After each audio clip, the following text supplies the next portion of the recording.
చాలామంది అడుగుతుంటారు, అన్న నేను ప్రతిరోజు ప్రార్థన చేస్తున్నాను, కన్నీళ్ళు పెట్టుకుంటున్నాను, కానీ దేవుడు నా వైపు చూడలేదేంటి? ఆయనకి నా బాధలు వినిపించడం లేదా? ప్రాక్టికల్ లైఫ్లో దేవుడు అసలు జోక్యం చేసుకుంటాడా? మిత్రమా, దేవుడు మౌనంగా ఉన్నాడంటే ఆయన పని చేయటం లేదని కాదు, నీకోసం ఒక పెద్ద అద్భుతాన్ని సిద్ధం చేస్తున్నాడని అర్థం.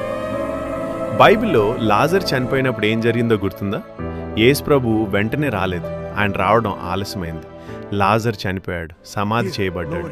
ఆ సమయంలో మరియా, మార్తా కన్నీళ్ళు పెట్టుకుంటూ ఒకటే అన్నారు, ప్రభువా, నీవిక్కడ ఉండి ఉంటే మా తమ్ముడు చనిపోయేవాడు కాడు కదా అని. అంటే వాళ్ళు ఏమనుకున్నారంటే యేసు ఆలస్యం చేశాడు, ఇక అంతా అయిపోయింది అని. కానీ దేవుని ప్లాన్ వేరు. ఆయన అక్కడ ఒక చిన్న స్వస్థత కంటే ఒక పెద్ద పునరుద్ధరణ చేయాలని నిర్ణయించుకున్నట్టున్నాడు. అందుకే ఆయన ఆలస్యం చేశాడు. నీ జీవితంలో కూడా అంతే. అప్పుల బాధలో ఉన్నప్పుడు, అనారోగ్యం చుట్టుముట్టినప్పుడు, అందరూ నిన్ను వదిలేసి ఒంటరిగా ఉన్నప్పుడు దేవుడు రావడం ఆలస్యం చేస్తున్నాడని నువ్వు భయపడవచ్చు.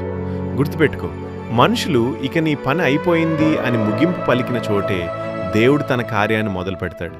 చనిపోయిన లాజర్ను బ్రతికించిన దేవుడు నీ చచ్చిపోయిన ఆశలను, నీ కోల్పోయిన సంతోషాన్ని తిరిగి ఇవ్వగలడు. ఆయన అంటూ, నేనున్నాను, భయపడకు. నమ్మితే ఈ వీడియోని నీ స్నేహితులకు షేర్ చేయి. దేవుడు నిన్ను దీవించునుగాక.